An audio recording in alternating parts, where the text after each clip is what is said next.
e assim crescer. Uma aliança eterna de amor, serviço mútuo e proteção. Temos uns com os outros, por meio de Cristo. Um compromisso de edificar, de repartir e abençoar, sempre uns aos outros, em comunhão.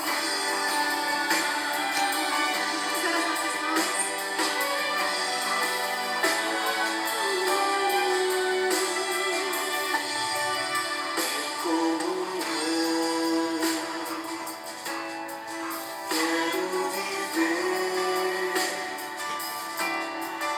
com meus irmãos e assim crescer.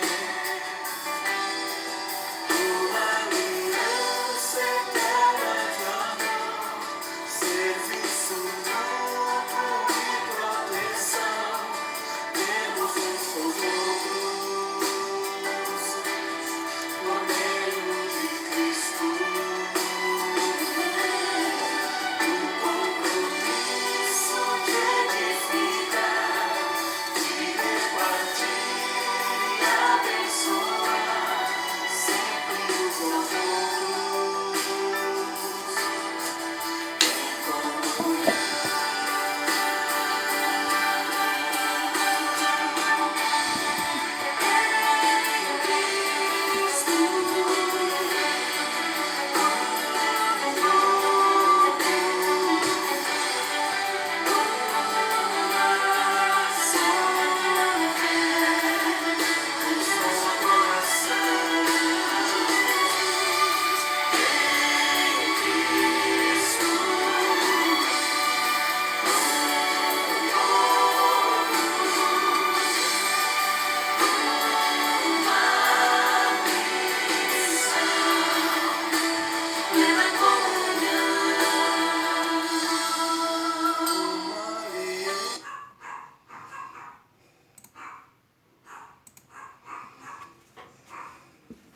Boa noite a todos, bem-vinda a essa nossa roda de conversa, a esse nosso encontro, mais um encontro neste canal, enquanto ainda estamos por conta do distanciamento social, devido à pandemia, né, irmãos? Que esperamos em breve, em nome de Jesus, podemos retornar às atividades aí no templo. O Senhor Jesus certa vez disse que onde 2 ou 3 estivessem reunidos, Ele também se faria presente. Portanto, a nossa conversa sempre é na presença de Jesus, ao redor do Evangelho e sobre a ministração do Espírito Santo de Deus. Vamos orar mais uma vez? Pai, obrigado pela Tua presença no meio de nós, sobre nós e em nós. Obrigado pela Tua palavra, palavra rema, palavra poderosa, palavra revelada que será lançada sobre nós nessa noite. E que esta palavra possa encontrar morada em nossos corações. Nos abençoa, Senhor, e te pedimos em nome de Jesus. Amém e amém. Amém, meus irmãos. Bom, essa palavra de hoje eu vou separá-la em 2 partes, tá? A primeira hoje e a segunda nós vamos fazer no próximo domingo. Se teve uma coisa que essa pandemia ensinou pra gente, e tem um livro que retrata muito bem isso, é um livro que fez parte de um trabalho que eu fiz em grupo na época que eu fiz o seminário, quando eu estava me preparando ali para o Ministério Pastoral. Um livro que eu aconselho, inclusive, você ler. O livro chama-se Chamados para a Dor e a Alegria, é do Agte Fernando. E hoje eu quero me aprofundar um pouco nesse conceito aqui desse livro, Chamados para a Dor e a Alegria. Se é uma coisa que esse tempo de pandemia nos ensinou, foi que certas coisas que pareciam tão indispensáveis para nós, né? Tão importantes, tão insubstituíveis, a gente descobriu na verdade, que podemos viver sem elas, né? A gente descobriu, por exemplo, que é possível readaptações na nossa vida, reacomodações, realinhamentos, né? Nessa pandemia a gente descobriu que muita coisa que a gente valorizava demais e parecia assim imprescindível para a nossa vida, a gente pôde substituir, a gente pôde readequar, ou a gente pôde até ficar sem, né? E eu tive pensando que a nossa relação com o Evangelho, a nossa relação com Jesus tem muito disso. Deixa eu tentar ver aqui se eu consigo me fazer explicar melhor. O Evangelho tem uma essência, e eu já tenho muitas vezes frisado isso aqui, né? O Evangelho ele tem uma essência que ao longo dos séculos, dos tempos que foram passando, muitas vezes a institucionalização da igreja, muitas vezes o tradicionalismo aos quais nos apegamos, porque assim ensinaram para gente, muitas vezes o legalismo, os literalismos, né? Ou seja, resumindo aqui ou traduzindo isso, quando a letra vai ficando mais importante que o espírito da letra. É isso que eu quero dizer. Quando a linha vai ficando mais importante do que está nas entrelinhas daquilo que está na letra, né? Na palavra. Isso vai fazendo com que a gente se perca dessa essência do Evangelho, dessa coisa que é a alma da nossa relação com Jesus, a alma da nossa fé. E aí acontece com a gente o que aconteceu, por exemplo, com os fariseus, quando Jesus apareceu, quando Jesus começou a atuar, né, no ministério terreno dele, quando ele apareceu, foi o que aconteceu com os fariseus. Os fariseus, naquela época, e os mestres da lei estavam apegados à letra, né, às tradições do judaísmo, às sombras da vinda do Messias, então estavam apegados aos símbolos, estavam tão apegados a essas coisas que quando o próprio Jesus resolveu aparecer, eles não o reconheceram.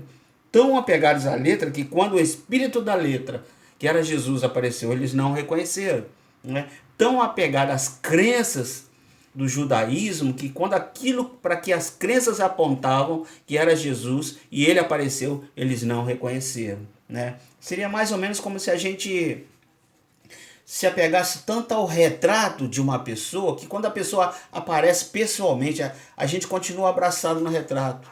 Sabe, entende o que eu quero falar? Em vez de abraçar aquela pessoa que está ali em carne e osso, que está ali ao vivo, presente. E foi isso o processo que aconteceu aqui com a religiosidade, com a religião a qual Jesus também pertencia. E no momento em que ele se revelou, eles estavam tão presos às trivialidades que para eles se tornaram tão indispensáveis, né? E essenciais que quando o essencial e o indispensável, que era Jesus Cristo, apareceu, eles não souberam reconhecer ele. Então o que eu hoje estou perguntando para você é o seguinte: nessa pandemia a gente começou a refletir e questionar certas prioridades na nossa vida, sim ou não? Certos valores, certas coisas que pareciam indispensáveis, né? E descobrimos que não são tão indispensáveis assim. O que é indispensável no Evangelho? É isso que eu estou perguntando. O que é insubstituível na nossa relação, na minha e na sua relação com Jesus? Qual é a essência da nossa relação com Jesus e com o Evangelho que não pode ser dispensada, do qual não podemos abrir mão e que realmente é assim, mais importante do que uma série de coisas que às vezes em nome de Deus, em nome da religião, em nome da igreja, em nome da palavra, a gente coloca como se fosse muito importante e na verdade não é. Qual é o mínimo do mínimo que nós precisamos manter saudável na nossa relação com Jesus? Isso seria mais ou menos comparando como se você estivesse num barco e o barco estivesse naufragando, né? E o capitão viesse para você e dissesse assim: olha, a gente vai ter que começar a jogar fora os pesos extras aí. Então comece a ver aí nas suas bagagens do que vocês realmente precisam e aquilo que vocês não precisam vão ser lançado no mar. O que você realmente precisa e o que é que pode ser dispensado, senão a gente vai afundar. É mais ou menos isso. Foi mais ou menos o que aconteceu também em Atos capítulo 27, no naufrágio que Paulo sofreu. Quando estava preso, sendo levado a Jerusalém e depois levado a Roma, e houve um naufrágio, né? Que houve um momento que o capitão ali daquele barco onde Paulo estava disse assim: olha, se a gente não se desfizer de certos pesos aí, que são dispensáveis, a gente perde o indispensável e a gente perde a vida. Então, o que é indispensável? O que a gente jogaria fora para conservar o que não pode jogar fora? O Senhor Jesus disse algo semelhante também aos seus discípulos, quando ele disse assim, olha, o que adianta ganhar o mundo inteiro e perder a sua alma? Então essa pergunta de Jesus, ela se refere exatamente a isso que eu estou dizendo aqui, sabe? A gente vai entulhando na nossa vida tantas coisas que nos parecem assim importantes, indispensáveis, e deixa de dar valor ao que realmente é importante, é indispensável. E aí a gente ganha o mundo todo e perde a alma. Mas eu não estou falando isso no sentido espiritual da coisa, irmãos, entenda bem. Eu estou falando isso no sentido real mesmo. Às vezes a gente valoriza uma série de coisas e perde o essencial, perde o fundamental da nossa vida. Então eu tenho certeza que as pessoas, por exemplo, que ficaram semanas internadas, entubadas, né, no tratamento de Covid, essas pessoas, quando elas estão saindo do hospital, se você fizer uma entrevista com uma pessoa dessa, conversar com uma pessoa que passou por essa situação, uma coisa você com certeza vai perceber: a visão da vida delas mudou. E mudou completamente. E o fato de quase ter perdido a vida, né, faz com que ela saia do hospital querendo valorizar o que realmente importa, valorizar o que realmente é essencial.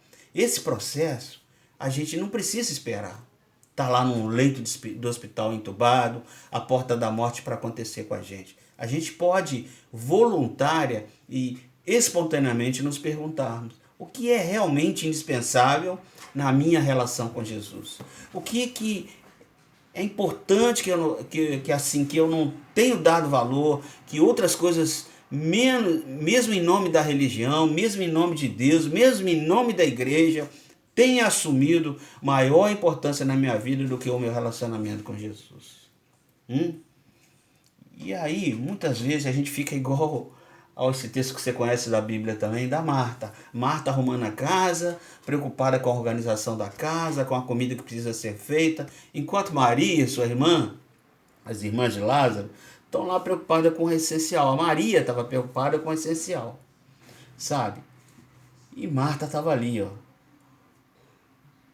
Sabe? Maria estava preocupada com o essencial. E Marta estava preocupada com a organização da casa, com a comida que tinha que ser feita, sabe?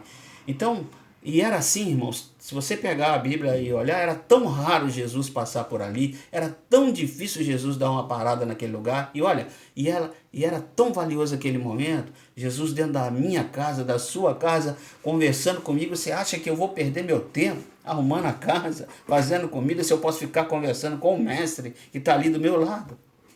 A gente tem feito muitas vezes a mesma coisa, sabe? Por causa da presença de Jesus, a gente fica arrumando a casa, fazendo almoço, em vez de aproveitar e desfrutar da presença de Jesus, sabe?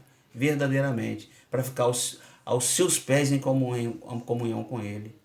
Sabe, é importante os descansos, é importante, a gente sabe que as pessoas trabalham, mas quantas e quantas vezes já vi pessoas dizendo assim: não, eu não vou domingo pela manhã na igreja porque eu tenho que fazer tantas coisas, sabe? Então, assim, qual é a questão aqui, né? Qual é o essencial, né? É disso que eu estou falando hoje. O que é esse fundamental? O que é esse indispensável? Então essa mensagem vai ser dividida em duas partes. Eu começo hoje a primeira parte e a segunda parte será no próximo domingo. Amém, queridos? Então fique atento ao que eu vou falar nesse domingo, para você fazer a conexão com o próximo domingo, do que eu estou falando hoje com o que eu vou falar domingo que vem, tá? E o texto que eu quero usar hoje está no capítulo 21 de João, que para mim é um texto fundamental para isso que eu estou falando aqui, porque é o desfecho do Evangelho de João, é o desfecho da narrativa de Jesus, do Evangelho, da obra de Jesus, do ministério de Jesus, e aonde a gente vê João colocar algumas coisas ali fundamentais na nossa relação com Jesus, usando os discípulos, né? E essa narrativa do reencontro dos discípulos com Jesus ressuscitado. Então a primeira parte do texto que nós vamos ler hoje diz o seguinte: Evangelho de Jesus aí, conforme escreveu João, capítulo 21, nós vamos ler do versículo 1 ao versículo 12. Tá? Eu leio, como sempre, na Nova Versão Internacional. Diz assim a palavra do Senhor: depois disso, Jesus apareceu novamente aos discípulos à margem do mar de Tiberíades, que nos dias de hoje é chamado de Tibério, fica ali no Oriente Médio, tá, irmão? Só para você se situar aí geograficamente. E esse reencontro, seguindo aí no texto, ali de Jesus e o discípulo, foi assim: estavam juntos Simão Pedro, Tomé, chamado Dídimo, Natanael, de Canaã da Galiléia, os filhos de Zebedeu e 2 outros discípulos. Verso 3, vou pescar, disse-lhe Simão Pedro. E eles disseram, nós vamos com você. Eles foram entrar no barco, mas naquela noite não pegaram nada. Ao amanhecer, Jesus estava na praia, mas os discípulos não o reconheceram. Ele lhes perguntou, filhos, vocês têm algo para comer? Não, responderam eles. O discípulo a quem Jesus amava disse a Pedro, é o Senhor. Simão Pedro, ouvindo dizer isso, vestiu a capa, pois havia tirado e lançou-se ao mar. Os outros discípulos vieram no barco, arrastando a rede cheia de peixes, pois estavam apenas a cerca de 90 metros da praia. Quando desembarcaram, viram ali uma fogueira, peixes sobre brasas e um pouco de pão. Disse-lhe Jesus, tragam alguns dos peixes que acabaram de pescar. Simão Pedro entrou no barco e arrastou a rede para a praia. Ela estava cheia, a rede de Pedro estava cheia. Tinha 153 grandes peixes. Embora houvesse tantos peixes, a rede não se rompeu. Jesus lhe disse, venham comer. Nenhum dos discípulos tinha coragem de lhe perguntar, quem és tu? Sabiam que era o Senhor. Graças a Deus, que o Senhor abençoe a leitura da sua palavra. O texto aqui continua e a gente vai tratar do restante desse texto, como falei, no próximo domingo. Mas até aqui onde nós lemos, eu já tenho o que eu quero compartilhar com vocês nessa noite, tá bom, meus irmãos? E a pergunta é essa, na nossa relação com Jesus, o que é indispensável? O que é insubstituível? O que é que não podemos abrir mão de jeito nenhum? As outras coisas são consequências, são ressonâncias, são enfeites, são penduricalhos, são ornamentos, mas isso aqui não pode faltar. Por quê? Porque eu parto do pressuposto de que ser cristão, irmãos, é essencialmente ter comunhão com Jesus acima de tudo. Primeiro de tudo, antes de tudo, é ter comunhão com Jesus. O resto vem depois, o resto é consequência. Essencialmente crer em Jesus, seguir a Jesus, ser discípulo de Jesus, é ter comunhão com Ele, é aprender com Ele. Isso aí abre a porta para o resto. É porque falta isso que o resto fica sem sabor. Percebe? A continuidade das coisas é a consequência, é o resto. Primeira coisa é ter comunhão com Ele. E quando não temos isso, a falta disso é que o resto fica sem sabor. É porque falta essa comunhão fundamental, essencial, indispensável, que o resto fica sem sentido para nós, que o resto fica pesado, que o resto vira uma cruz para carregar, que a gente não consegue amar um ao outro, que a gente não consegue servir a Deus com alegria, que a gente não consegue passar por uma aprovação como essa com a fé firme, inabalável, sem reações infantis e desesperadas. Tudo é definido porque essa relação com Jesus, e não é à toa que a vida cristã de muita gente por aí está solta, sabe? Com pontas soltas, e essas pessoas não veem nenhuma alegria, nenhum prazer, nenhuma realização, nada. Não acontece nada na vida delas. É um cumprimento de regras, é um cumprimento de coisas que eles aprenderam, é um cumprimento de coisas que eu sempre fiz porque assim me ensinaram, é um cumprimento de tradições que me passaram e fica nisso. Sabe? Não é à toa que esse pessoal aí está infeliz. Não é à toa que vem servir a Jesus muitas das vezes carregando um bonde nas costas, sabe? Não é à toa que já acorda mal-humorado com a vida e com tudo, porque o problema está aqui nessa essência. Não vai, entendeu? Não tem jeito, não adianta, não caminha, não vai para frente. Você vai continuar sendo um membro de igreja, desta forma aqui você vai continuar sendo um membro de igreja, um frequentador de igreja, e nada mais vai acontecer do que isso na sua vida. Porque seguir a Jesus é manter comunhão com Ele, irmãos. E é o mínimo do mínimo, é o fundamental, é o essencial. Começa tudo aqui. Isso não pode ser jogado fora. Começa tudo aqui. E começa desse jeito aqui. Primeiro, Jesus tem que aparecer. Jesus tem que aparecer para você. Essa primeira coisa foi o que aconteceu aqui logo no início desse capítulo 21 que nós lemos. Jesus ressuscitou e apareceu para os discípulos. Então a primeira coisa que tem que acontecer na sua vida é que Jesus tem que aparecer para você. E é claro, irmãos, é óbvio. Por favor, não seja infantil. É claro que eu não estou dizendo que você tem que ter uma visão de Jesus. É claro que eu não estou dizendo que você tem que encontrar Jesus numa esquina qualquer, ele pegar na sua mão, né, e te cumprimentar. É claro que eu estou dizendo que você não precisa sonhar com ele também. Quando eu digo que Jesus precisa aparecer para você, eu estou dizendo que Jesus, irmãos, tem que se fazer uma realidade para você. Uma realidade na sua vida. Ele tem que aparecer para você como algo real. Isto é, a sua fé tem que levar a isso. A sua fé leva você a uma experiência verdadeira e real com Jesus. Ele aparece para você nesse sentido. Ele não fazia sentido nenhum e agora passa a fazer para você. Ele não significava nada para você e agora significa. É isso que é Jesus aparecer para você. Jesus aparecer para você é mudar a sua vida, é mudar seu jeito de pensar, é mudar o seu jeito de ver as coisas, é mudar seu jeito de andar, de se comportar. Isso é que é Jesus aparecer para você. Amém? Isso acontece quando? Quando é que isso acontece? Acontece no dia da sua conversão. Acontece quando o evangelho se torna uma realidade para você. E acontece na transformação da sua vida diante de Jesus. Como foi com Paulo na estrada de Damasco. Você lembra ali o que aconteceu com Paulo, né? Jesus tem que aparecer para você no sentido de que ele tem que virar uma realidade para você, meu querido. Então, assim, enquanto ele for só um elemento mítico, enquanto ele for só um personagem histórico, enquanto ele for só página de Bíblia para você, não vai funcionar. Não funciona assim. Jesus apareceu aos discípulos e tem que aparecer para você em nome de Jesus. Amém? A essência dessa comunhão com Jesus começa aqui, com Jesus se tornando uma realidade para você. Jesus se transforma em uma realidade e a fé faz isso. É aqui que começa tudo. Então a primeira coisa que nós vemos aqui nessa análise desse texto de João 21, 1 a 12, Jesus tem que ser uma realidade para você. Ele tem que aparecer para você de forma verdadeira. A sua experiência com ele tem que ser algo verdadeiro e legítimo. Amém, querido? Tem uma segunda coisa aqui que faz parte dessa comunhão essencial com Jesus, é que você não fica dentro de um mosteiro. Não, a vida continua. Essa é a segunda coisa importantíssima aqui nesse texto que a gente vai analisar agora. A vida continua, irmãos, e nem sempre, preste atenção no que eu vou falar, e nem sempre é do jeito que a gente quer. Isso é fundamental. É fundamental entendermos que o fato de Jesus aparecer para a gente, o fato dele ser uma realidade verdadeira na nossa vida, não quer dizer que vai tudo virar um mar de rosas. Não é assim.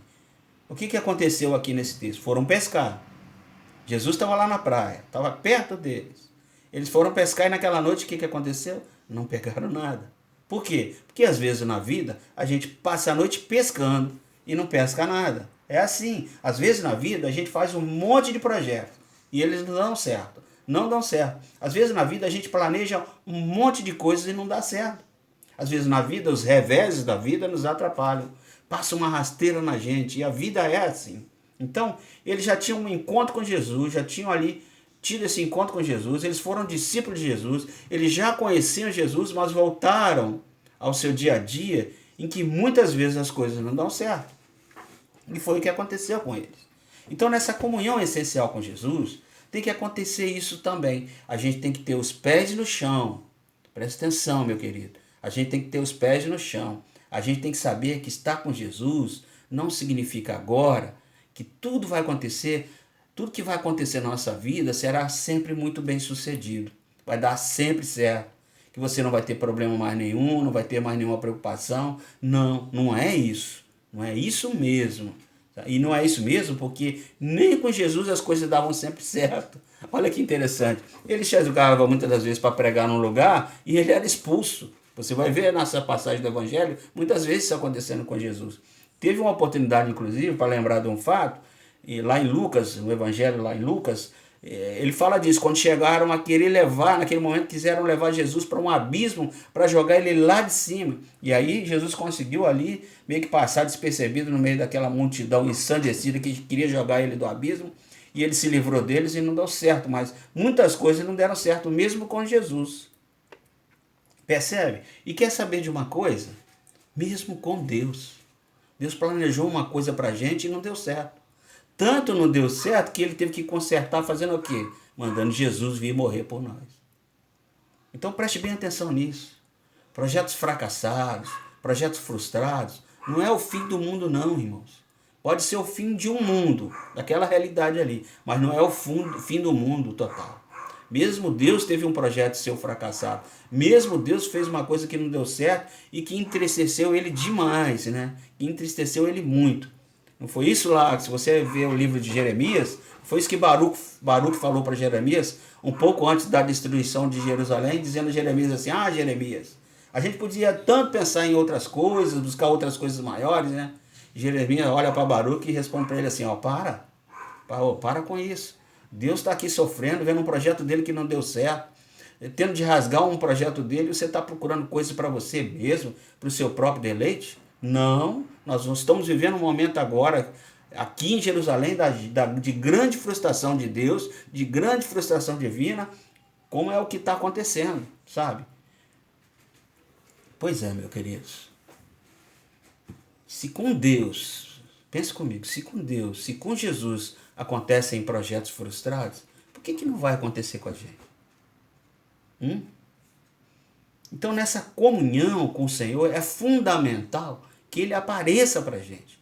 Que tenhamos uma experiência verdadeira e real de fé com Ele. E é fundamental, irmãos, que tenhamos o pé no chão, sabendo. E olha, nem toda pesca dá peixe. Nem sempre as coisas vão dar certo. Mesmo que sejamos seguidores de Jesus, mesmo que sejamos discípulos de Jesus, a gente não pode ter uma comunhão com Jesus ilusória, sonhadora ou interesseira também. A comunhão que busca sempre as coisas que dão certo. Não é assim que funciona. Não é, não.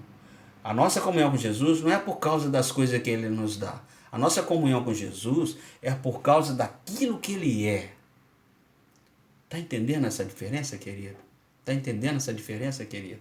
A nossa comunhão com Jesus não é por causa só das coisas que Ele nos dá. Uma comunhão verdadeira com Jesus tem que ser por causa daquilo que Ele é. E essa é a segunda coisa que nós aprendemos aqui nesse texto. Mas tem uma terceira coisa que é um elemento fundamental nessa essência de tudo que há na comunhão com Jesus, é o que acontece depois quando o Senhor Jesus então diz para eles assim, então faça o seguinte, lancem a rede aí do outro lado e puxa, e vamos ver se agora dá certo. Lance a rede. E deu. Sabe por quê? Porque um discípulo em comunhão com o Senhor aprende a aprender. Eu vou repetir para você.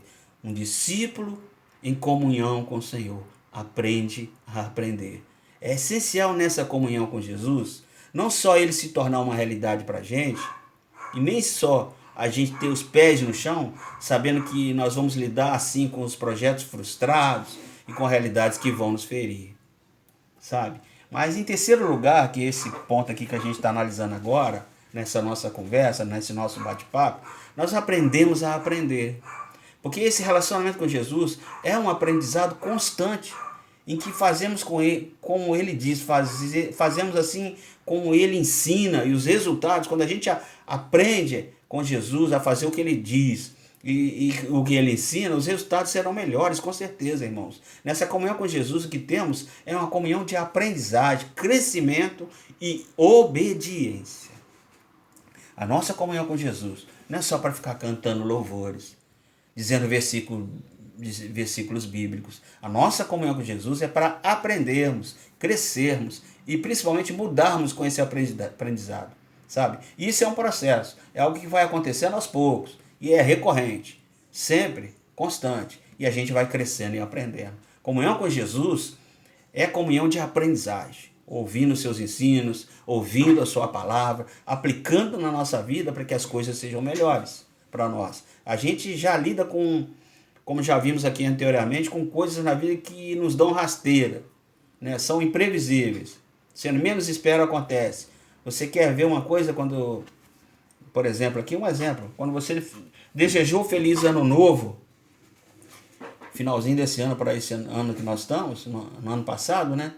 Nem nos seus piores pesadelos, eu tenho certeza disso, você imaginou que o ano seria isso que a gente está vivendo aqui agora. Isso quer dizer o quê? Que Deus não tem poder? Que Deus esqueceu da gente? Nada. Quem pensa assim é criança. Isso é criancice. Isso quer dizer que as coisas acontecem. Acontecem e às vezes nos dão rasteiras, irmãos. Olha, se a gente lida com uma vida assim que nos dá rasteira, é muito bom e talvez fundamental para todos nós que então pelo menos a gente procure errar menos. E como é que a gente erra menos? Como é que a gente lida melhor com a instabilidade da vida? Ouvindo o que Jesus está ensinando aqui. Jogando a rede no lugar onde ele está mandando jogar a rede. Crescendo num aprendizado daquele que é o nosso mestre, que é Jesus. Nós não esquecemos que a comunhão com Jesus é essencialmente esse aprendizado e essa mudança. É essa comunhão com Jesus, de Jesus aparecendo para a gente, nós termos pé no chão para lidar com a vida como ela realmente é. Também essa comunhão com Jesus significa que a gente vai aprendendo aos poucos com a sua palavra, com o que ele ensina, começando lá do básico, ok? Lá do básico, começando lá do básico. Bem-aventurados os humildes, então aprenda a ser humilde. Bem-aventurados que sofrem, meu irmão, aprenda a sofrer com a alegria de Cristo dentro de você. Bem-aventurados os mansos, aprenda a ser manso, meu querido, minha querida. Bem-aventurados que têm fome e sede de justiça, então aprenda a ser justo e amar com justiça. Bem-aventurados os limpos de coração, aprenda a ser limpo de coração, querido. Bem-aventurados os pacificadores, aprenda a pacificar em vez de fazer intriga, fofoca.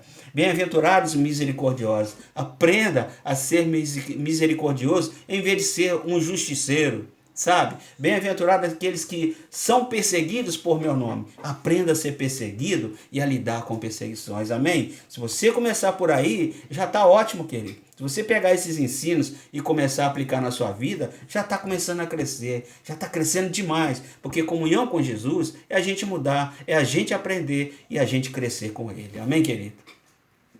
Aleluia. Quarta coisa para a gente já estar encerrando aqui. Mas tem essa quarta coisa e última coisa dessa primeira parte dessa mensagem que eu quero falar agora, que é o seguinte, que na vida cristã tem aquilo que na hora do naufrágio a gente pode jogar um monte de coisa fora, mas não pode jogar isso, que é a comunhão com Jesus. A comunhão com Jesus é essencial na vida cristã. Ela é a fonte de tudo e ela é o manancial de tudo, sabe? Portanto, a quarta e última coisa dessa comunhão com Jesus aqui é admitir que ali está o Senhor. Não é assim que termina o texto que nós lemos, né?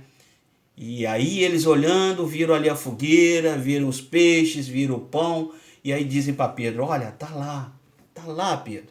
A gente não tinha reconhecido antes, mas a gente agora reconhece. Está lá o Senhor, preparou tudo, porque Ele é o Senhor, preparou tudo. Enquanto a gente estava aqui pescando, ele foi lá e preparou a fogueira, botou lá alguns peixes, botou lá algum pão e chamou a turma toda para comer com ele.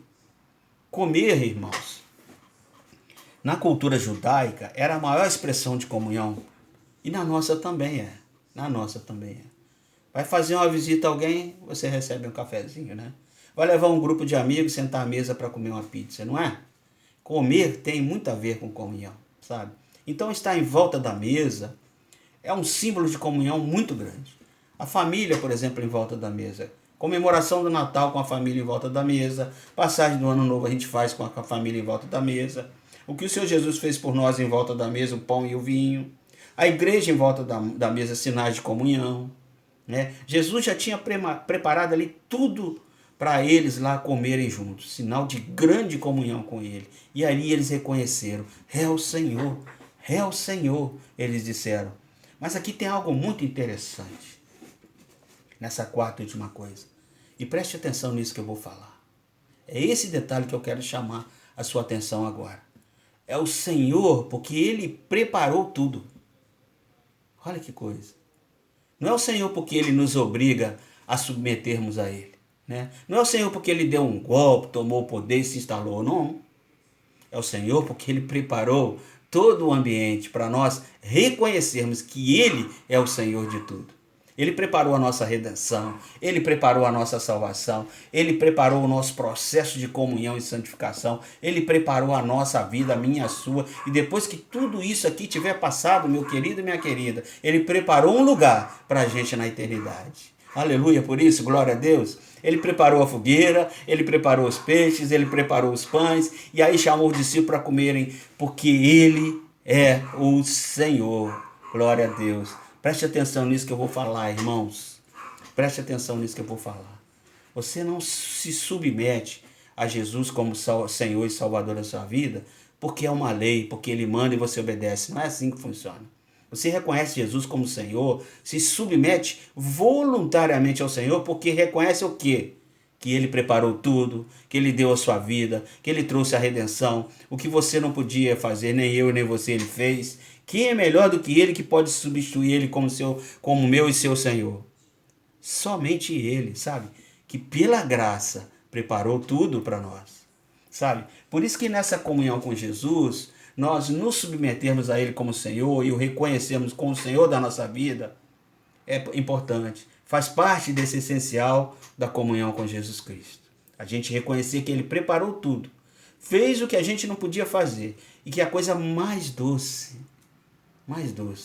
que existe para alguém é submeter-se a esse Senhor cheio de amor e cheio de graça, que preparou a fogueira, os peixes, os pães e nos chamou para comer com Ele. Amém? E eu quero concluir com você, falando para você nessa noite sobre o essencial para uma verdadeira comunhão com Jesus. E começamos assim nessa primeira parte dessa mensagem, que termina semana que vem, domingo que vem. Primeiro, para você gravar aí, primeiro, no essencial da nossa comunhão com Jesus, Ele tem que aparecer para a gente. Ele tem que ser uma realidade para nós. Segundo, a gente tem que ter os pés no chão, entendendo a vida como ela é e sabendo que nem tudo dá certo, que sofrimento faz parte da vida. Terceiro, também nós, nessa comunhão essencial com Jesus, crescemos e aprendemos continuamente que o mecanismo da aprendizagem e da transformação faz parte desse processo. É contínuo e é recorrente. E quarta e última coisa, porque Ele preparou tudo e demonstrou seu amor e sua graça, a gente se submete a Ele. Ele se torna o nosso Senhor e Salvador. Amém, querido? É aqui que a gente vai parar por hoje. E no domingo que vem eu volto com você para a segunda parte desse mínimo do mínimo, desse essencial, desse indispensável da vida cristã, que é a nossa comunhão com o Senhor Jesus. Porque sem isso o resto nada acontece, irmãos. Sem isso nada faz sentido no que a gente chama de igreja, de vida cristã, seja o que for. É aqui que começa. É isso, essa relação e essa comunhão com Jesus que dá sentido a tudo que vem depois. Amém? Eu queria orar com você mais uma vez. Me acompanhe em oração.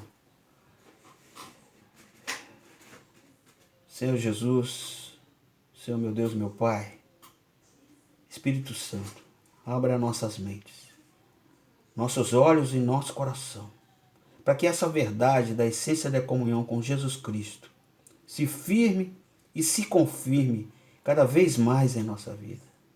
Ó Pai, gera em nós frutos para o nosso bem e para a glória do Teu nome. Te pedimos assim, Senhor, para que possamos realmente entender o que é essencial na nossa comunhão contigo. Assim te pedimos.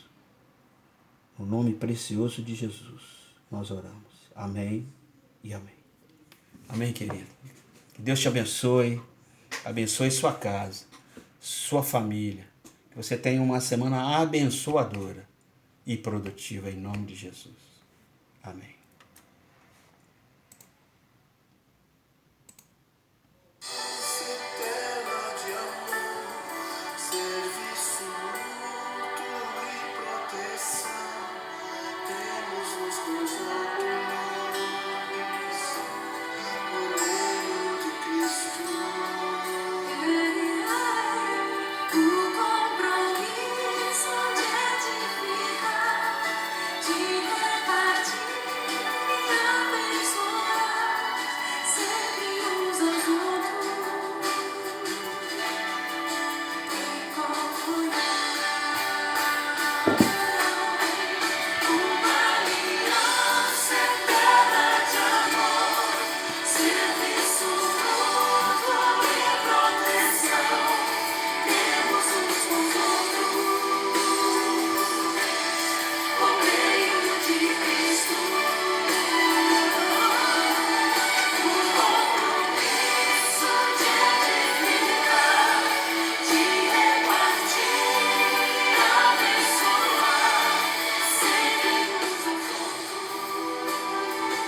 que a maravilhosa graça salvadora do Senhor Jesus, o Filho, o grande amor de Deus, o Pai, a amizade profunda com o Espírito Santo de Deus, seja com todo o povo de Deus espalhado pela face da terra, mas principalmente, Senhor, com a Igreja Batista de Marco 12 e todas as suas famílias representadas. Em nome de Jesus. Amém, Senhor. Glória a Deus.